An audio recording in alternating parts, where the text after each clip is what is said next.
De la provincia del Chaco. Guillermo, buen día para vos. Gracias por estar aquí. Hola Cecilia, buen día para vos, buen día a todo el equipo de Radio Libertad y bueno, buenos días a toda la audiencia. Gracias por estar con nosotros. Vos sabés que pensaba, bueno, ¿cómo voy a empezar la conversación con Guillermo? Yo decía, todos los meses en casa yo me hago en mi agenda un papelito, dice ingresos y anoto cuánta plata me entra, y en gastos, digo, bueno, voy a hablar con el de coordinación económica, digo, le voy a decir cómo hace para hacer eso que yo hago en mi casa, pero con toda la provincia. Bueno, primero que nada, para trabajar en el ordenamiento tanto de una casa como en la administración de una empresa, una administración de algo tan grande como es el sector público, hay que trabajar con cuestiones conceptuales y después iré a lo fino, ¿no es cierto? En ese sentido, la primera instrucción dada por el gobernador Esdero, Leandro, al equipo económico el 10 de diciembre del 2023 fue: no se gasta más de lo que ingresa y apliquemos un estricto orden en el manejo de las cuentas públicas. Esa instrucción no solamente fue dada al equipo económico, encabezado por el ministro Alejandro Abraham y en Secretaría de Hacienda Sebastián Villalonga, sino que fue extendido a todo el equipo de gobierno, ministerio y empresa del Estado. No se gasta más de lo que ingresa y estricto orden en el manejo de las cuentas. Esto implicaba cortar inmediatamente con todo tipo de gastos improductivos, todo tipo de gastos improcedentes y con todo tipo de gastos inmorales, como son, por ejemplo, los gastos que constituían un verdadero agujero negro y por donde se canalizaban sumas millonarias vinculadas con el IAFEP. Claro. Inmediatamente se intervino el IAFEP, se procedió a la disolución y bueno, nos despertamos el martes con otra noticia. Toda esta gente detenida a partir de un trabajo de la Justicia Federal y con fuerte intervención y un trabajo realmente que hay que destacar de la Policía Provincial a cargo de Romero, la División de Delitos Económicos de la Policía de la Provincia, en un trabajo de inteligencia criminal realmente sumamente profesional. Por ahí se canalizaban en sumas millonarias, 16.000 millones durante el 2023, para enriquecer a estos mercaderes de la pobreza, a esta gente que tuvo de rehén a los sectores vulnerables. Acá hubo una verdadera connivencia entre el sector político, entre la clase política gobernante y estas mafias piqueteras. Y esto me lleva a una reflexión desde dos aspectos. Y hago el análisis como ciudadano chaqueño, porque soy nacido y criado acá como la mayoría de ustedes, y también como funcionario público. Y son dos las ópticas bajo las cuales enfocar la mirada en este tema. Como ciudadano chaqueño me genera una profunda indignación, me genera bronca, me genera una enorme frustración y una enorme tristeza, porque realmente después lo vamos a vincular con los indicadores de pobreza. Y no es casual que estemos como estamos, es causal.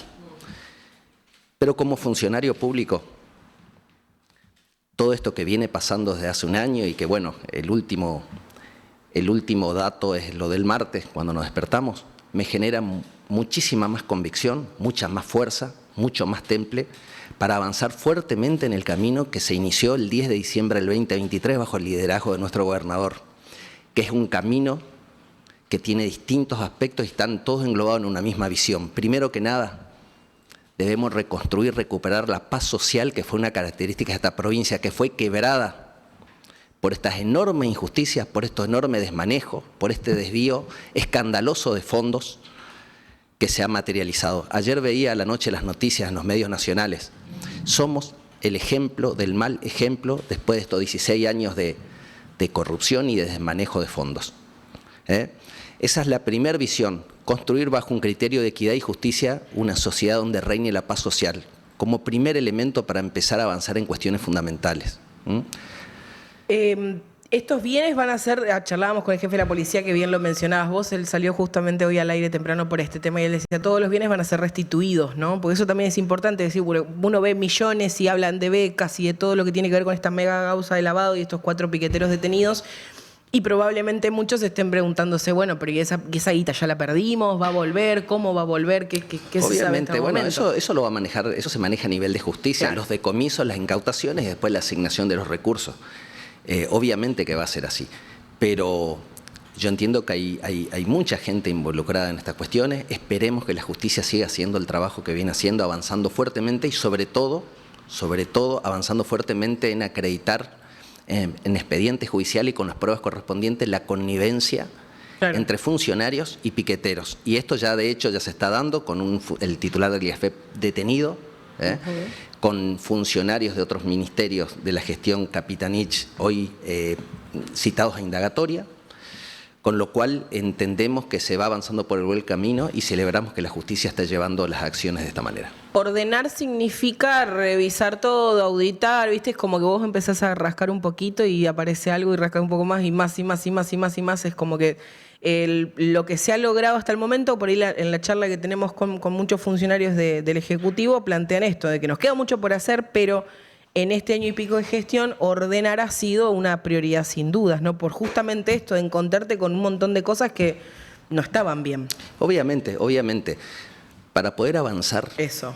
Y de hecho ya se ha avanzado desde el primer día, pero para avanzar en forma sostenida y consolidada en el desarrollo de políticas públicas que puedan resolver los enormes déficits estructurales que afectan a esta provincia, déficit que tienen que ver en materia energética, déficit que tienen que ver con el agua. Acá en Resistencia por ahí lo sentimos, pero no con la intensidad en el interior. Claro. 600.000 habitantes con severos problemas de agua, transcurrido un cuarto del siglo XXI, con un acueducto que se tendría que haber terminado hace años, faltando un 18% grado de avance. Los enormes déficits en materia educativa, que los vemos todos. Yo ayer veía videos de chicos chaqueños en Malvinas, desembarcando en Malvinas. Chicos salidos de las barriadas más humildes, de los lugares más recónditos de esta provincia. Hablaban con una propiedad, con un lenguaje, con una amplitud de conceptos que realmente hoy no los ven nuestros chicos. Ha habido una verdadera tragedia educativa, que obviamente ha habido en el país, pero todos estos problemas han sido exacerbados en esta provincia, ¿no es cierto? Yo veía esta decadencia, veía los conceptos de estos chicos, los valores, los principios, hablaban de la valentía de salir a defender a la patria. Entonces, realmente nosotros estamos asistiendo a lo que yo denomino la destrucción del tejido social. Y esto va a llevar tiempo recuperarlo, va a llevar años, pero como vos decís, primero que nada es el orden. Si vos no tenés la casa en orden, no podés aspirar al crecimiento, al desarrollo de la familia. Entonces, el primer año se trabajó fuerte en el orden, pero concomitantemente se ha avanzado en gestiones fundamentales que están sentando las bases para resolver las cuestiones en la provincia. El alivio fiscal que se ha anunciado es una de las cosas que tiene que ver con justamente empezar a plantear ciertas políticas. Pero claro, son proyectos que necesitan pasar por la Cámara de Diputados, ¿no? Que de hecho tenemos el 11 las elecciones. Hoy, como yo digo, están como los porotos como muy repartidos, ¿no? Entonces es como que hay discusiones que se estiran más de lo que deberían y pensando en esto, en el proyecto de ley para reducir impuestos provinciales, por ejemplo, y son cosas que son beneficios para todos, ¿no? Que tendrían que como que tratarse y aprobarse pronto. Exactamente. Bueno, esto es necesario enmarcarlo justamente dentro de la visión de gobierno y la visión de política de Estado y hacia futuro que tiene nuestro gobernador y todo el equipo de gobierno. Nosotros debemos, y es imperioso, cambiar la matriz de esta provincia. Es una provincia donde debemos equilibrar los sectores. Tenemos un sector público absolutamente sobredimensionado, que se lleva el 85% de los recursos de coparticipación, cuando el promedio de las provincias, como venimos sosteniendo en distintas entrevistas, no excede el 45-50%. A su vez tenemos 120.000 agentes, entre agentes activos y pasivos jubilados, sobre una población de 1.100.000 habitantes. Esto no existe ni tiene antecedentes en ninguna provincia del país. Y por su lado un sector privado reducido que ha sido o que ha vivido en un clima hostil a las inversiones, ¿no es cierto? Hostil a las inversiones porque una provincia que no tiene las rutas suficientes, o sea, la conectividad, tiene déficit en materia de agua y energía, tenía una presión impositiva muy fuerte y tenía cortadas las calles y las rutas y no podía circular libremente las mercaderías, el tránsito de bienes. Recuerden la ruta 11, 3 piqueteros con bicicleta te cortaban y kilómetros de camiones, no podían ingresar las mercaderías del Chaco para distribuirla a los ciudadanos. Entonces, se empezó primero generando un clima de orden también en las calles. A partir del 10 de diciembre no se cortó más una ruta ni una calle. Segundo, se cortó con todo el esquema de usurpaciones. También acá había una connivencia entre funcionarios y usurpadores. Se cortó porque se entiende que la primera medida que hay que hacer para generar un clima de inversiones que genere inversiones del sector privado, claro, hay que generar seguridad jurídica, ¿no es cierto? Y ahí avanzamos en un paso más, hace una semana y media, que para nosotros fue un hito, un día histórico realmente, donde se anunció la reducción de la presión impositiva bajando ingresos brutos y en determinadas operaciones el impuesto de sellos, lo que nos colocó y nos va a colocar a partir de enero del 2026 la provincia del Chaco entre las 3 provincias con menor carga tributaria del impuesto más distorsivo que hay para la producción, para el comercio, la industria y el servicio, que es el impuesto de ingresos brutos. Esta es una medida que se viene solicitando desde hace años. Desde el último año se viene reclamando fuertemente del Gobierno Nacional, se viene debatiendo en Buenos Aires en cámaras empresariales, en asociaciones de empresarios, pero nadie ha tomado la medida. Nosotros, la provincia del Chaco, siendo la provincia más pobre del país, realiza una enorme apuesta a reconvertir la matriz y decide una baja de impuestos. El lunes de esta semana presentamos con el doctor Julio Ferro, quien encabeza nuestra lista de diputados y que realmente es un funcionario con el que vinimos trabajando todo este año de una manera espectacular, un profesional de primera línea que va a prestigiar realmente la legislatura por su conocimiento técnico, su calidad personal y su calidad como para trabajar en equipo. Presentamos el proyecto de ley, que es un paquete de leyes para esto. Nosotros aspiramos a que este miércoles que viene sea aprobada. Para ello necesitamos el tratamiento sobre tablas con 2/3 y después la aprobación en Cámara. Estamos trabajando con nuestro bloque, se va a trabajar con los distintos bloques y vamos a pedir, no se puede esperar un día más. Yo apelo a la seriedad y responsabilidad, y creo que la tienen los diputados de todos los colores políticos, porque acá no estamos planteando una cuestión de beneficio de algún pequeño sector o de cuestiones partidarias. Estamos hablando de una política de Estado que realmente va a beneficiar al sector privado y en definitiva a todos los chaqueños, porque en definitiva el sector privado es el generador de riqueza y es el verdadero creador de empleo de calidad, ¿no es cierto? Y hacia ahí vamos. El INDEC. Sí. Datos de la pobreza que plantean, bueno, un descenso. ¿Qué mirada tenés sobre esos números? Sí, sobre esos números tengo una mirada. La pobreza a nivel país se redujo unos 15 puntos, está en un 38%. Por supuesto, estos son datos estadísticos y que te sirven para consolidar y trabajar sobre políticas públicas, ¿no es cierto? Más allá de que por ahí en la población en común dicen los datos, se cuestionan los datos, obviamente es así. Bueno, hay parámetros que se fijan para llegar a esos índices estadísticos, pero a nivel global de políticas públicas hay un descenso real.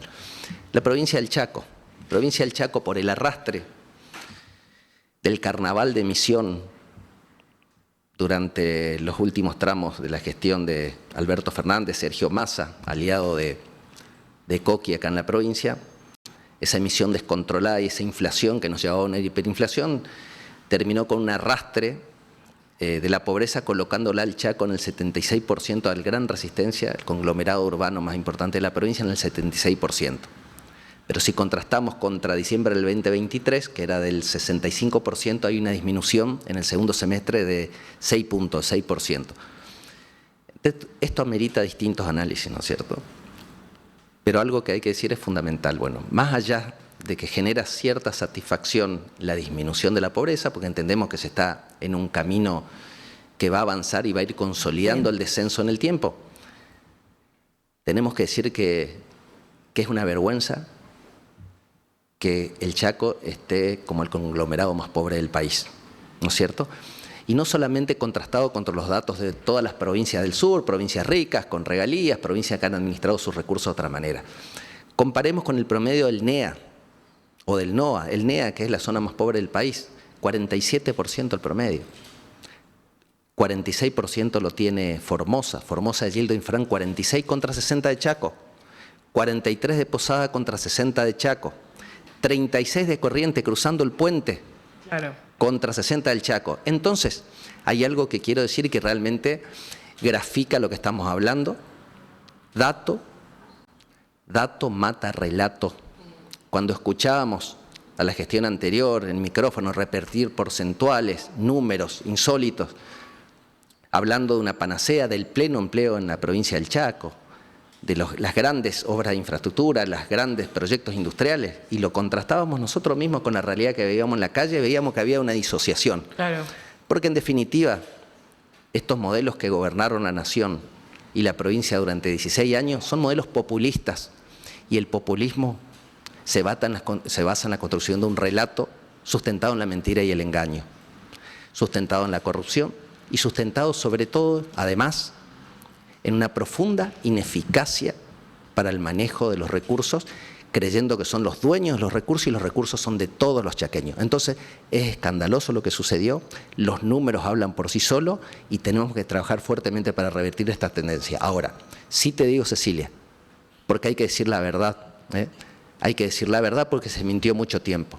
Son procesos que llevan tiempo, que llevan años. Hay que trabajar en reconvertir la provincia, hay que trabajar en resolver problemas estructurales.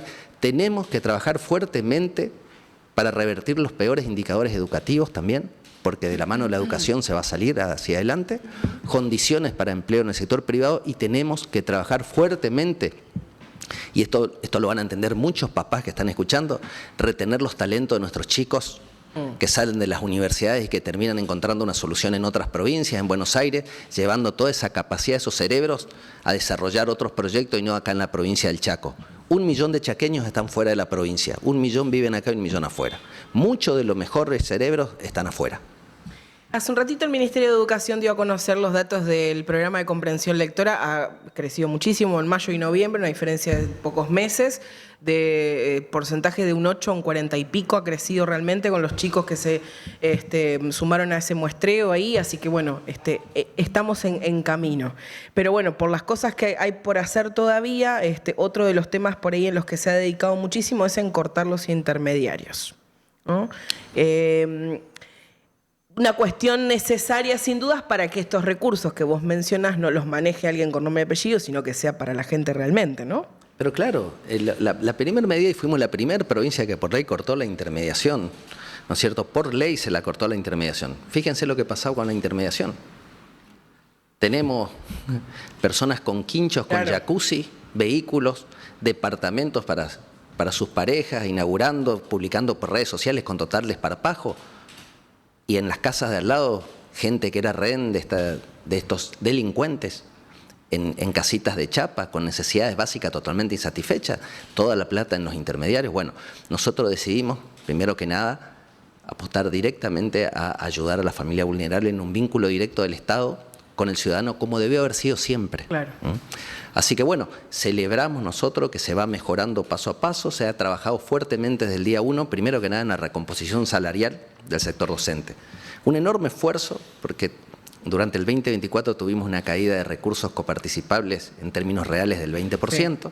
Nos cortaron todo tipo de transferencias discrecionales, no nosotros, a todo el país, a todas las provincias, vía ATN. Se cortaron fondos específicos como FONID, como Fondo Compensador Transporte, pero con fuerte orden pudimos recomponer y aplicar los fondos, recomponer salarios docentes y de todo el escalafón, médicos, policías, enfermeros. Bueno, los docentes han tenido una recomposición realmente importante. La gran mayoría de los docentes están muy conformes con el trabajo que se está haciendo, se los deja trabajar tranquilos, con una ministra de Educación que realmente está dando pruebas de un enorme conocimiento, de una enorme capacidad de gestión, ella y todo su equipo, y bueno, los resultados se empiezan a ver, pero como te digo, se van a ir viendo en el tiempo, todo este proceso iniciado. Por eso nosotros necesitamos el acompañamiento de nuestra sociedad. Acá se están confrontando como nunca dos aspectos totalmente diferentes y profundamente contradictorios. Todo este pasado de populismo construido a base de relatos, pero con datos que realmente son escandalosos y con imágenes que dan lástima, bronca, indignación, como lo que vimos el martes, y un modelo de gente que vino a trabajar, que se sumó al proyecto, como es mi caso, de la actividad privada. Decidí sumarme al equipo porque creo en Leandro Sdero, creo en su visión de gobierno, creo que en su fortaleza, en su capacidad, en su visión, y somos todo un equipo de gente que está comprometido con este cambio. Queremos el acompañamiento porque necesitamos muchas leyes trabajadas con criterio, convocando a los distintos sectores para consensuar proyectos que realmente saquen al Chaco de los peores indicadores. 11 de mayo, elecciones. 11 de mayo. Bueno, ahí acompañar la lista, encabezada por Julio. Julio, que anduvo por aquí también, nos visitó. Y bueno, siguen, por supuesto, de campaña, haciendo recorridas, bueno, y acompañando, por supuesto, también todo eso para que, bueno, la gente los elija el 11. Así es, así es. Mira, la lista realmente, y esto lo venimos hablando en las recorridas con la gente común, con los comerciantes, con los vecinos, realmente encuentran enorme satisfacción. Primero que nada, una lista absolutamente renovada. Es toda caras gente, nuevas. Caras nuevas, caras frescas y gente con mucha idoneidad técnica. Y acá no hay candidatos testimoniales, porque esto es fundamental decirlo también. Parte de la construcción hacia adelante que necesitamos los chaqueños es fortalecer las instituciones. Y no fortalecemos cuando estafamos al electorado presentándonos en listas testimoniales para no asumir. Eso sigue degradando la imagen de los poderes del Estado. Y nosotros creemos firmemente que fortaleciendo y prestigiando los poderes del Estado, sobre todo la legislatura, vamos a sentar las bases para un crecimiento sostenido en calidad institucional, en calidad económica, en mejora de los indicadores, en definitiva en beneficio de la calidad de vida del chaqueño que vive en Miraflores, del chaqueño que vive en Castelli, que vive en Villa Ángela, que vive en Saspeña, el chaqueño del resistenciano que quiere otra provincia y queremos retenerlos y que queden en nuestra provincia, ayudarnos a desarrollar. Esto no se hace solo, no lo hace una gestión de gobierno, sino se hace de una mística y de un trabajo en equipo, espalda con todos los sectores de la provincia. Debemos terminar con la política de vuelo rasante y entre todos empezar a construir una visión común, creer que es posible, porque a veces suena utópico, dicen, el Chaco, ¿cuántas veces hablando entre amigos o familiares en reuniones? El Chaco jamás va a salir adelante, somos la provincia más pobre, no tenemos salida, hay que irse de acá. Los padres mismos incentivan a los hijos a irse. Yo creo que es posible un camino distinto, estoy convencido de que se va a lograr con mucho esfuerzo, sosteniendo en el tiempo y quienes nos sucedan a nosotros, ojalá tengan la misma concepción en su momento de sostener esta cuestión, porque es un proceso que va a llevar muchos años, pero es posible. Gracias, Guillermo, por haber venido. Un placer charlar contigo. Yo decía, bueno, me va a costar hablar con Guillermo porque yo de número no sé nada. ¿Cómo voy a hacer para entenderlo? Bueno, clarísimo. Bueno, muchísimas gracias. Gracias de verdad. Gracias, Cecilia. Excelente entrevista. Gracias a vos, al equipo y bueno, saludos a la audiencia. Que tengas un buen resto de jornada. Guillermo Agüero, el subsecretario de Coordinación Económica de la provincia del Chaco. Vaya tarea la de Guillermo. Y esta nota que